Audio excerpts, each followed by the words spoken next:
Orgullo y Prejuicio, capítulo 9. Elizabeth pasó la mayor parte de la noche en el cuarto de su hermana, y a la mañana siguiente tuvo el gusto de poder enviar una respuesta aceptable a las preguntas que le transmitió el señor Bingley, muy temprano por medio de una criada, y un rato más tarde a las de las dos damas elegantes que servían de doncellas a sus hermanas.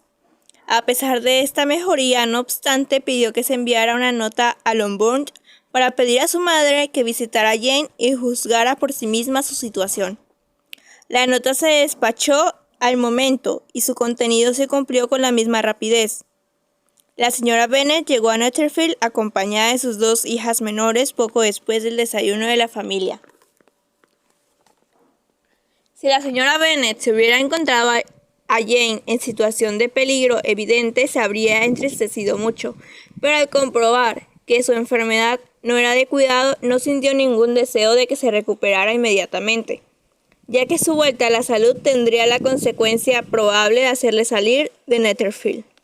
No atendió, por tanto, a la propuesta de su hija que la llevasen a su casa, ni tampoco lo consideró recomendable en absoluto el boticario, que había llegado casi al mismo tiempo. Tras pasarse un ratito sentada junto a Jane, al parecer la señorita Bingley, y proponérselo, la madre y las tres hijas la acompañaron al salón de desayunar. Bingley la recibió manifestando su confianza en que la señora Bennet no hubiera encontrado a la señorita Bennet peor de lo esperado. «Pues así ha sido, señor», fue su respuesta. «Está demasiado enferma para moverse. El señor Jones ha dicho que no debemos pensar en trasladarla. Tendremos que abusar un poco más de su amabilidad». «¿Trasladarla?», exclamó Bingley.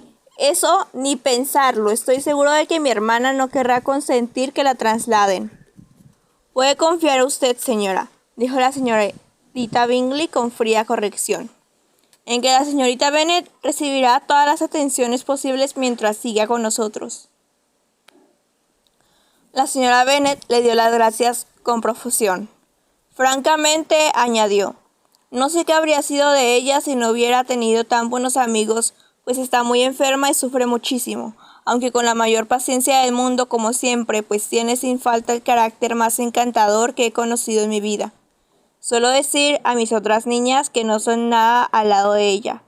Esta sala que tiene usted aquí, señor Bingley, es deliciosa, y la vista sobre el paseo es encantadora.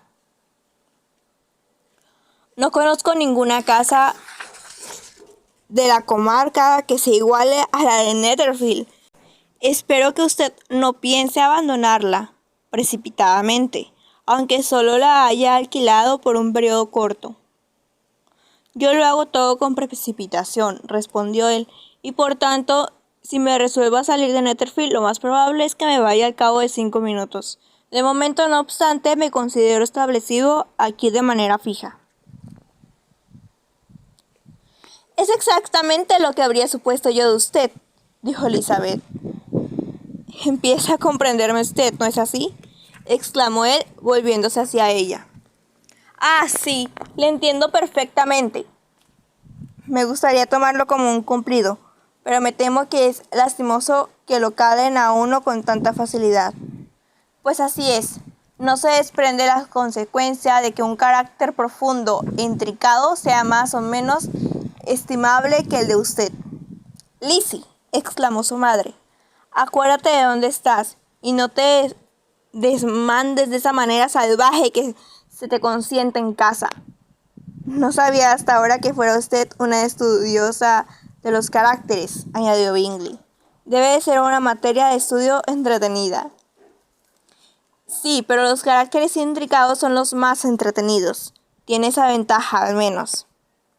«En general, el campo solo puede proporcionar pocos modelos para tales estudios», dijo Darcy. «En un ambiente rural se mueve uno entre una sociedad restringida y nada variada. Pero las propias personas cambian tanto que siempre hay algo nuevo que observar en ellas». «Sí, en efecto», exclamó la señora Bennet, ofendida por aquella manera suya de hablar de un ambiente rural. «Le aseguro que hay tanto de eso en el campo como en la capital».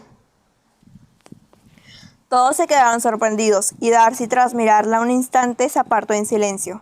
La señora Bennet, que se imaginaba haberse apuntado a una victoria absoluta sobre él, siguió adelante en son triunfal. Yo, por mi parte, no veo que Londres haga ninguna ventaja grande al campo, a excepción de las tiendas y los parajes públicos.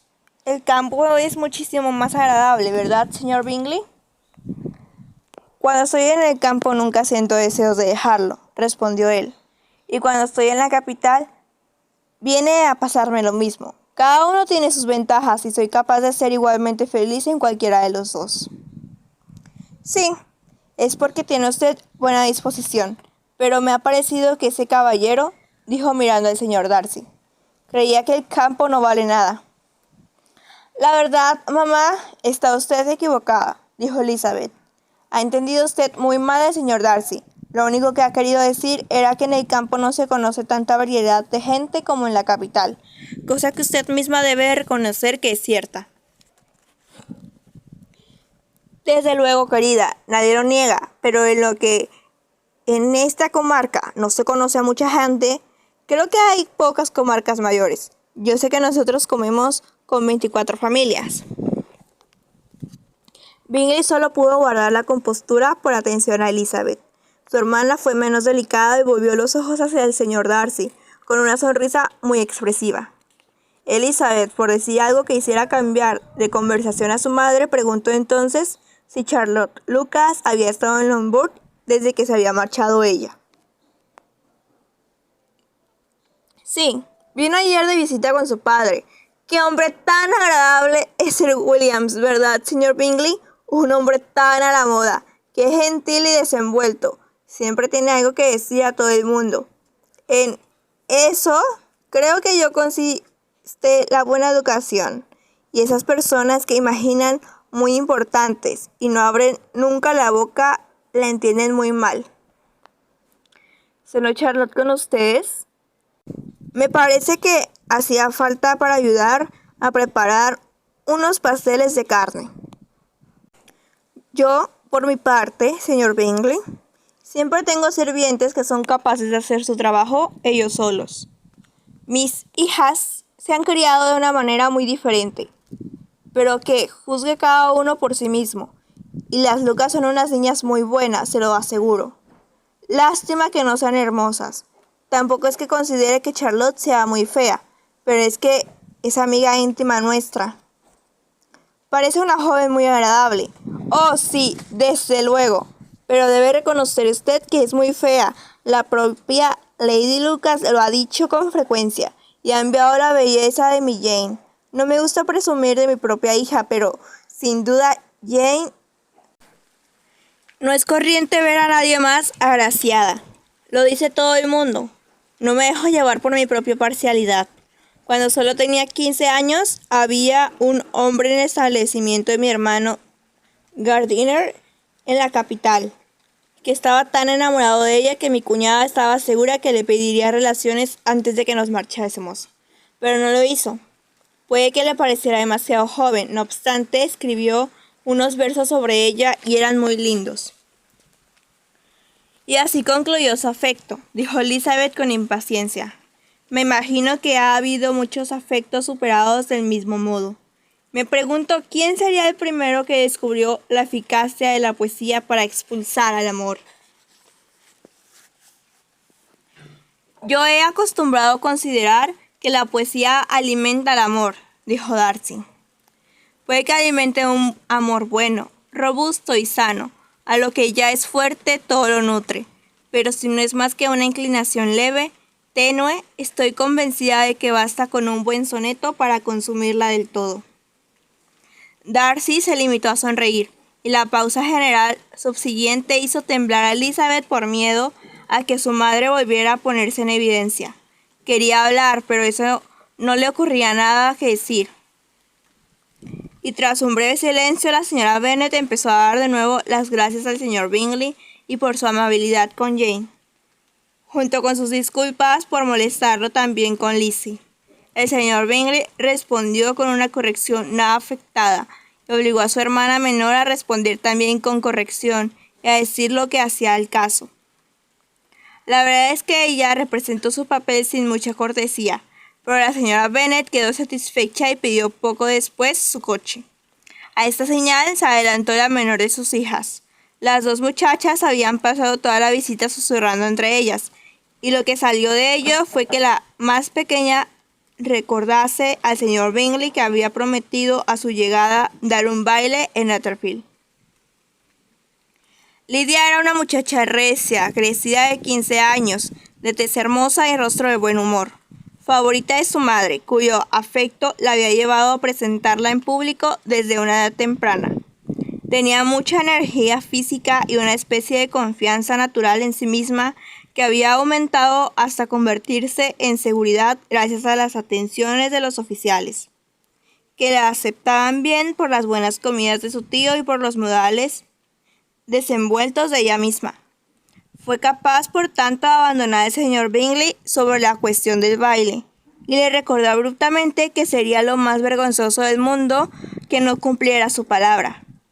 La respuesta que dio él a este ataque repentino fue deliciosa para los oídos de la madre de la muchacha.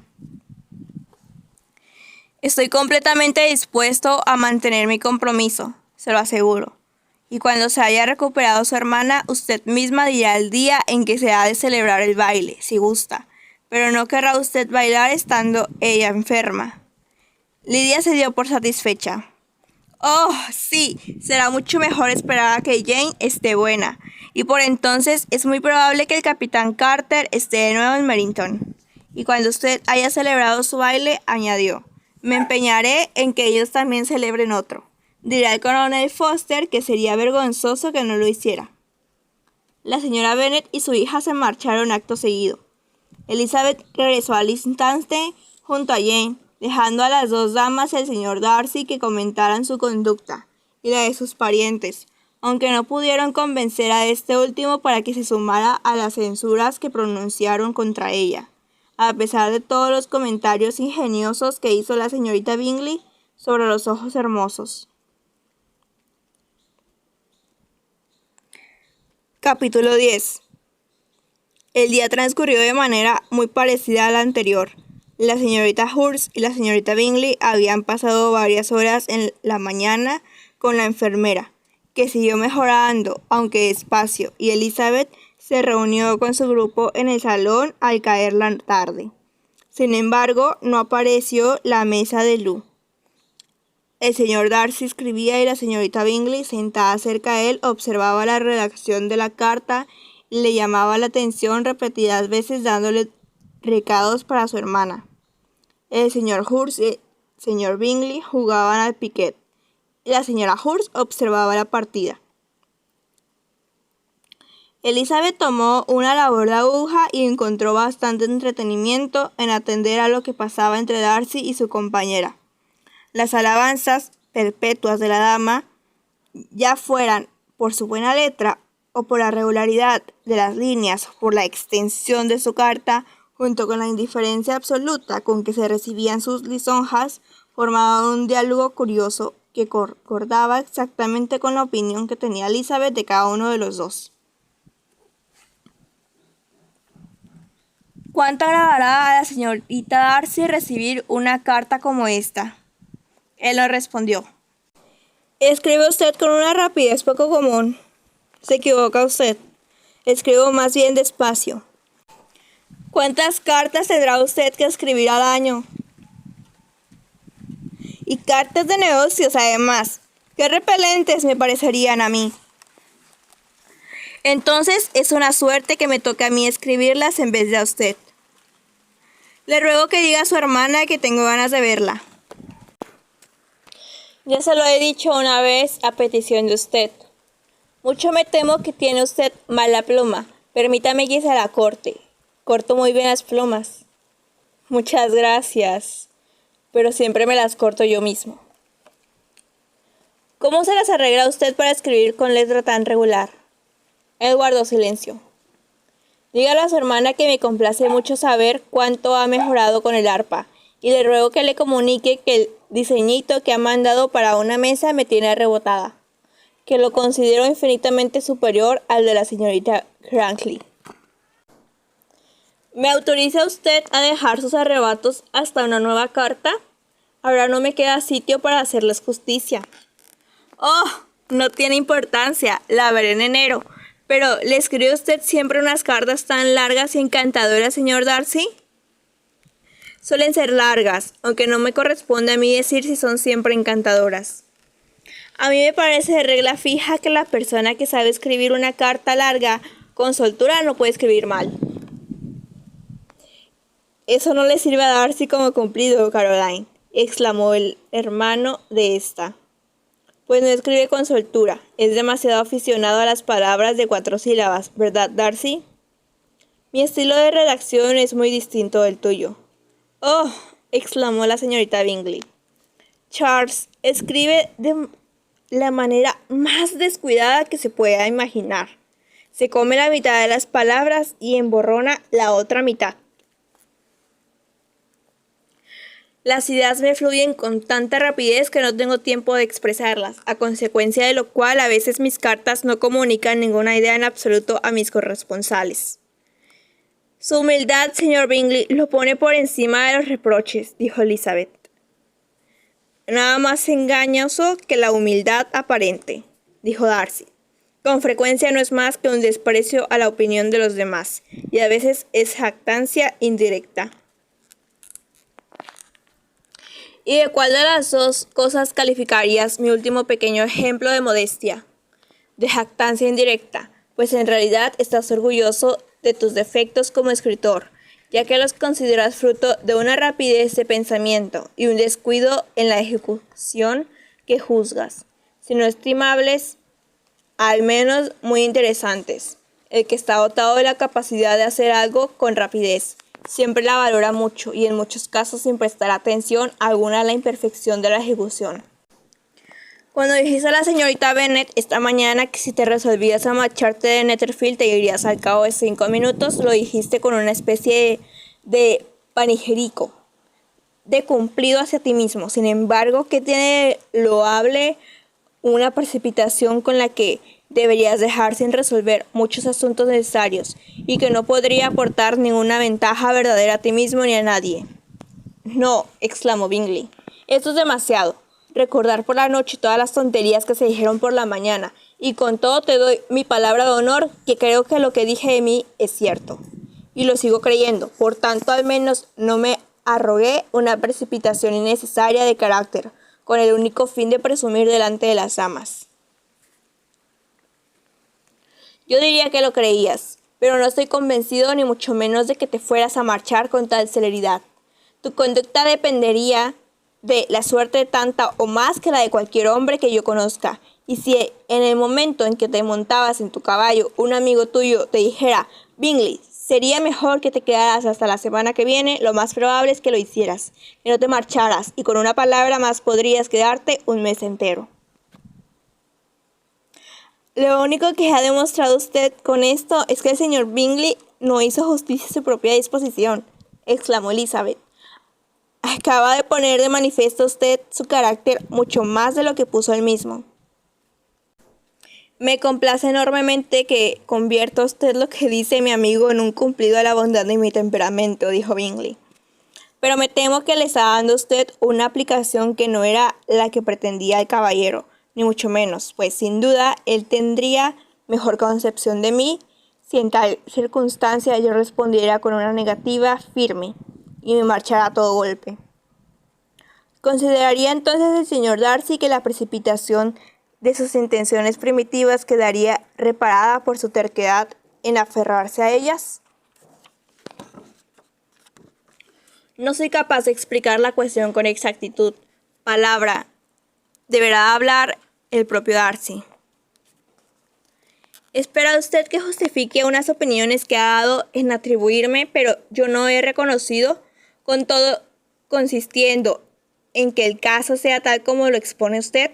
Debe recordar, señorita Bennet, que el amigo que se pone que le pide que vuelva a la casa y retrase sus planes no ha hecho más que pedírselo, solicitárselo, sin apoyar con un solo argumento su conveniencia. Usted no atribuye mérito al plegarse de buena gana con la soltura a la persuasión de un amigo. Ceder sin convicción no dice nada a favor del entendimiento del uno ni del otro.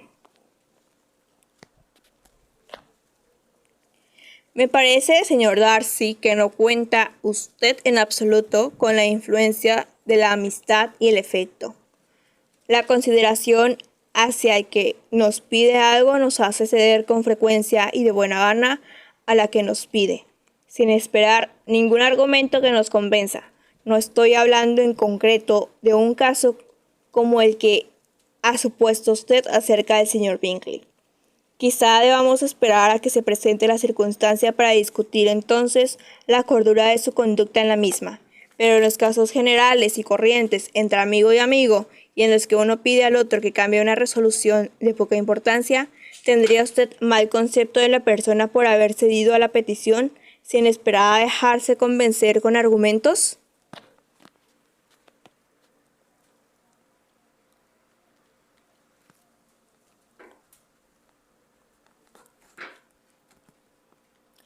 Antes de seguir adelante con este tema, ¿no sería conveniente dejar sentado con mayor precisión el grado de importancia que se debe atribuir a la petición, así como el grado de intimidad que existe entre las partes?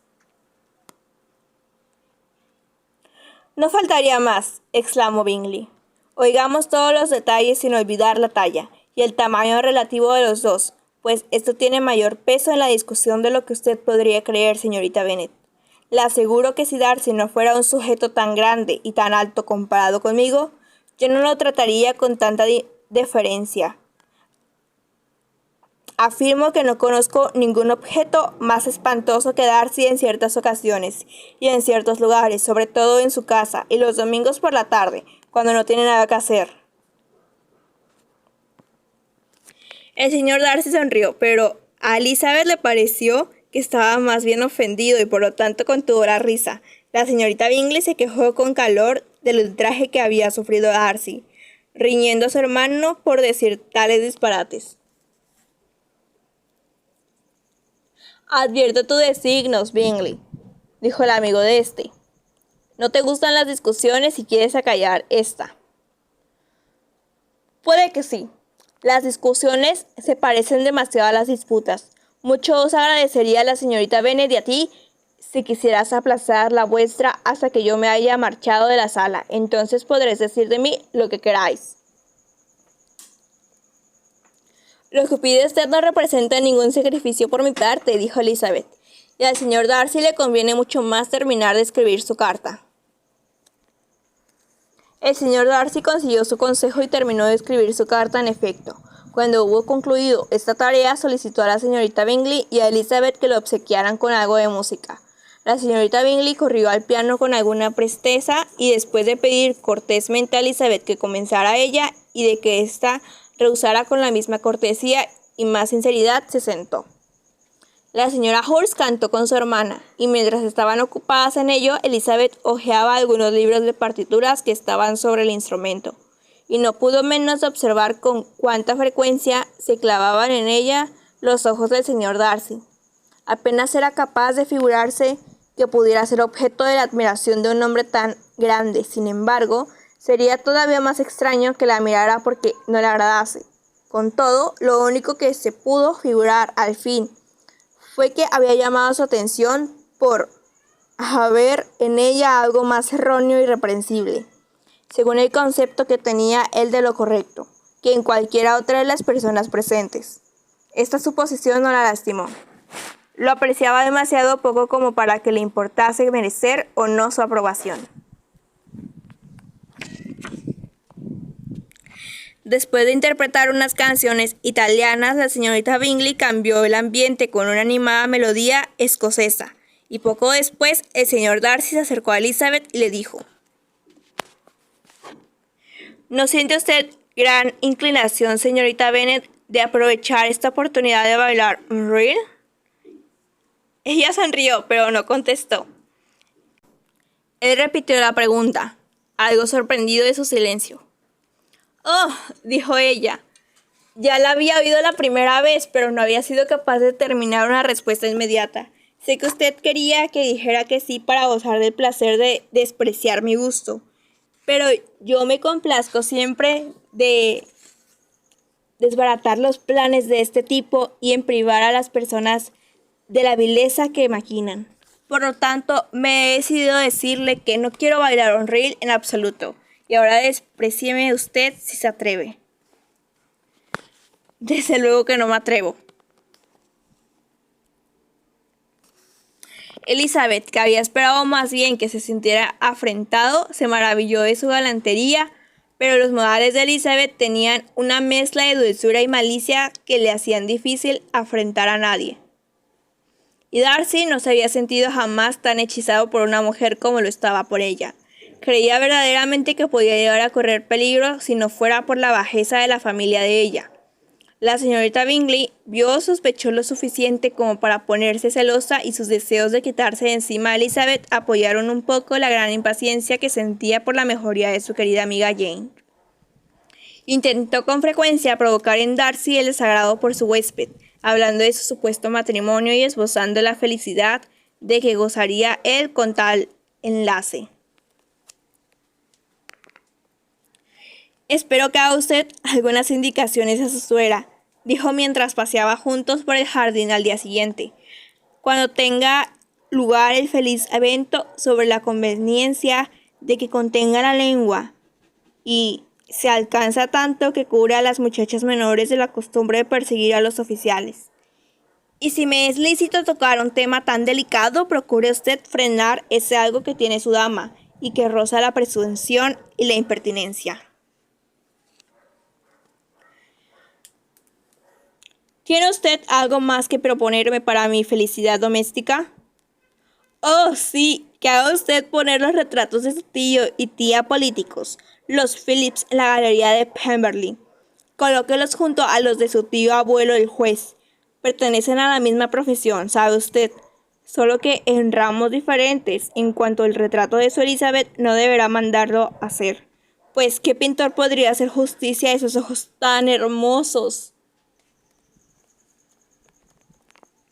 En verdad que no sería fácil captar su expresión, pero podrían reproducirse su color y su forma, así como las pestañas tan notables por su finura. En aquel instante se encontraron con la señora Hurst y la propia Elizabeth, que llegaron por el camino lateral. «No sabía que tenían ustedes la intención de darse un paseo», dijo la señorita Bingley, algo confusa por miedo a que les hubieran oído. «Nos han tratado ustedes abominablemente», respondió la señora Hurst. «Marcharse corriendo sin decirnos que salían». Después, tomando el brazo desocupado del señor Darcy, dejó que Elizabeth caminara sola. Por aquel camino solo podían ir 3 personas juntas. El señor Darcy notó la grosería de las otras y dijo inmediatamente: «Este camino no es lo bastante ancho para nuestro grupo. Será mejor que vayamos a la avenida». Pero Elizabeth, que no tenía la menor inclinación de seguir con ellos, repuso de buen humor: No, quédense donde están. Forman un grupo encantador y muy favorecido. Un cuarto elemento estropearía el efecto pintoresco. Adiós». Y dicho esto, se alejó corriendo alegremente, regocijándose mientras paseaba con la esperanza de volver a estar en su casa al cabo de un día o 2. Jane ya se había recuperado lo suficiente como para tener la intención de salir de su cuarto un par de horas aquella tarde.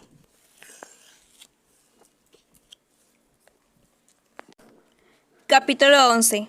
Cuando las damas se retiraron después de comer, Elizabeth corrió al lado de su hermana y viendo que estaba bien protegida del frío, la acompañó al salón, donde la recibieron sus 2 amigas con muchas manifestaciones de placer.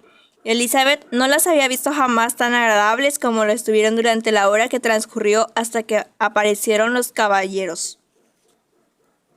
Tenían unas dotes de conversación considerables. Eran capaces de describir una fiesta con precisión, de contar una anécdota con ingenuo y de reírse de sus conocidos con humor. Pero cuando entraron los caballeros, Jane dejó de ser el primer objeto de atención. La señorita Bingley volvió al instante los ojos hacia Darcy y tuvo que decirle algo antes de que él hubiera dado muchos pasos. Darcy se dirigió a la señorita Bennet con una felicitación cortés. El señor Hurst también le dedicó una ligera reverencia y dijo que se alegraba mucho, pero la efusión y el calor quedaron reservados para el saludo de Bingley. Estaba lleno de alegría y atenciones. Pasó la primera media hora alimentando el fuego para que ella no se resistiera al cambio de habitación, y a petición de él, Jane se trasladó al otro lado de la chimenea para estar más lejos de la puerta. Después, Bingley se sentó a su lado, y apenas dirigió la palabra a nadie más, Elizabeth, que hacía sus labores en el rincón opuesto, lo veía todo con mucho agrado. Cuando terminaron de tomar el té, el señor Hurst recordó a su cuñada la mesa de cartas, pero fue en vano. Esta se había enterado por su cuenta de que el señor Darcy no quería jugar a las cartas, y el señor Hurst vio rechazada hasta una franca petición.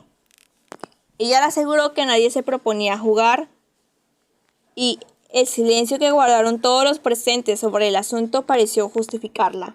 En consecuencia, el señor Hurst no le quedó nada más que hacer que arrellanarse en uno de los sofás y quedarse dormido. Darcy cogió un libro. La señorita Bingley hizo otro tanto, y la señora Hurst, cuya ocupación principal era juguetear con sus brazaletes y anillos, intervenía de cuando en cuando en la conversación que mantenía su hermano con la señorita Bennet.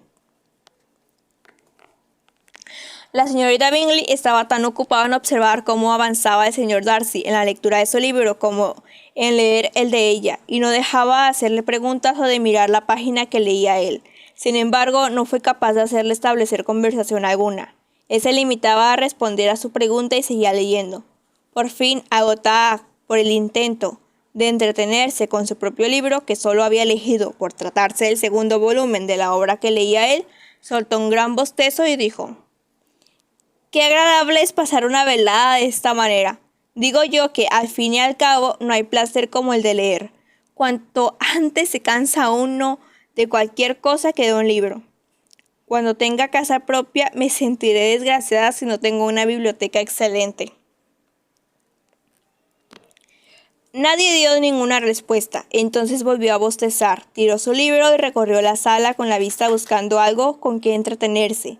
Oyó entonces que su hermano decía a la señorita Bennet algo de un ballet, y se volvió de repente hacia él y dijo: «Por cierto, Charles, ¿dices en serio lo de que piensas dar un baile en Netherfield? Antes de que te decidas a ello, te recomiendo que consultes los deseos de los presentes, o mucho me equivoco, o hay entre nosotros algunos para los que un baile representaría más bien un castigo que un deleite». «Si lo dices por Darcy», exclamó su hermano, «podrá irse a acostar antes de que empiece, si quiere, pero lo que es el baile ya está decidido, y en cuanto a Nick Holmes haya preparado el suficiente bechamel, enviaré mis invitaciones».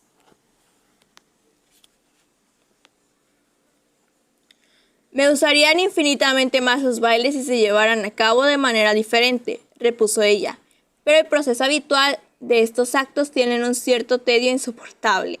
Sin duda sería mucho más racional que el orden del día consistiera en conversar en vez de bailar».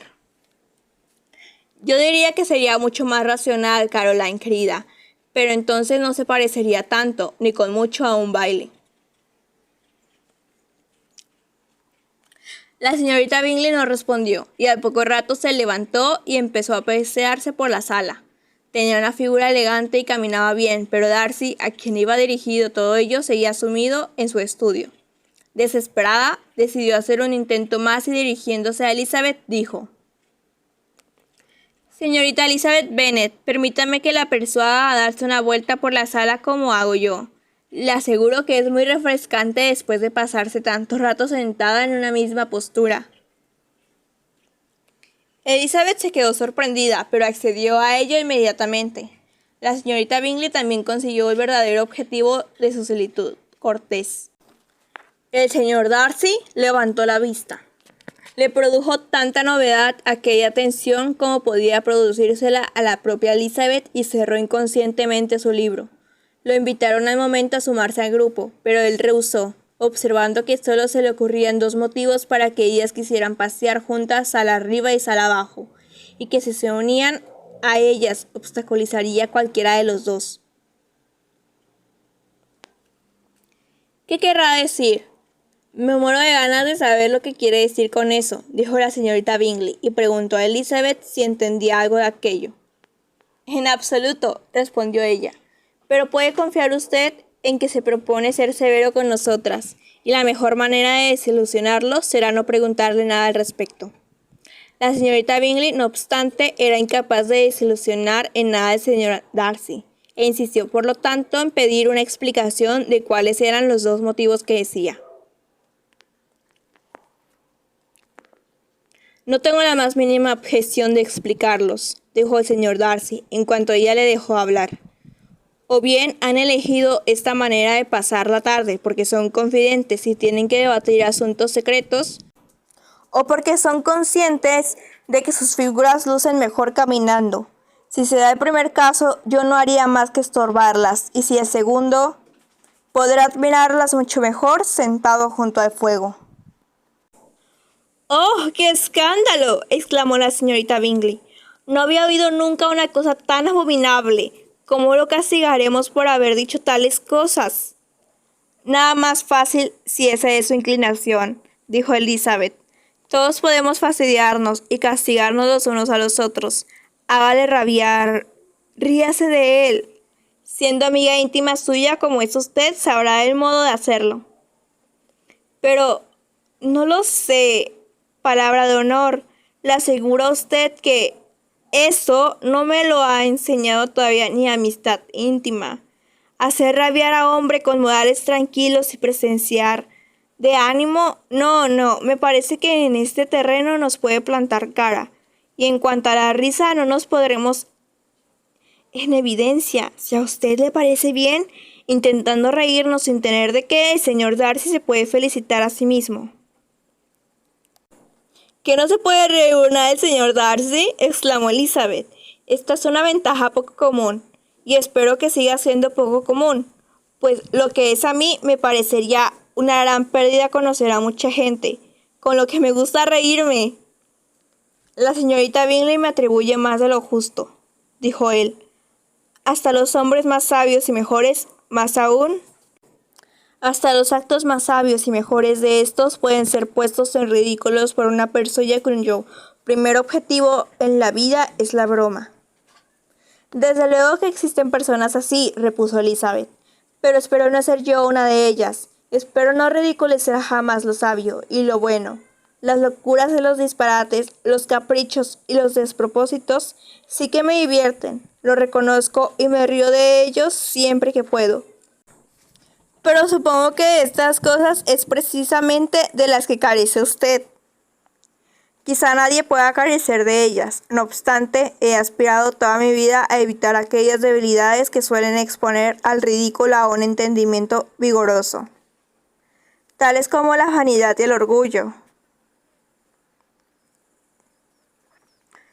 Sí, la vanidad es una debilidad, desde luego, pero el orgullo, cuando hay una verdadera superioridad de espíritu, el orgullo estará siempre sujeto a un buen régimen. Elizabeth se volvió para disimular una sonrisa. Supongo que ya habrá concluido usted su examen del señor Darcy, dijo la señorita Bingley. Dígame, se lo ruego, ¿cuál es el resultado? Me ha convencido perfectamente de que el señor Darcy no tiene ningún defecto. Él mismo lo confiesa sin rebozo. No, dijo Darcy, no he pretendido tal cosa. Tengo bastantes defectos, pero no son de entendimiento, o en eso confío. En cuanto a mi temperamento, no puedo responder de él. Creo que es demasiado poco flexible, demasiado poco, desde luego, para lo que conviene al mundo. No soy capaz de olvidar las locuras y vicios de los demás tan pronto como debería, ni tampoco las ofensas que me hacen. Mis sentimientos no se desfiguran cada vez que se intenta moverlos. Quizá pudiera calificarse mi temperamento de rencoroso. Cuando pierdo el buen concepto de alguien, lo pierdo para siempre. Esa sí que es una gran falta, exclamó Elizabeth. El resentimiento implacable, sí, que es una tacha en un carácter. Pero ha elegido usted bien su defecto. La verdad es que no puedo reírme de él. Está usted a salvo de mí. Creo que en toda disposición existe una tendencia hacia cierto mal determinado. Un defecto natural que no se puede superar ni con la mejor educación. Y el defecto de usted es odiar a todo el mundo. Y el de usted es interpretar mal a todo el mundo de propósito, respondió él con una sonrisa. Tengamos un poco de música, exclamó la señorita Bingley, cansada de la conversación. Luisa, ¿no te importará que despierte al señor Hurst? Su hermana no tuvo nada que objetar y se abrió el piano. Darcy, tras unos momentos de reflexión, no lo lamentó.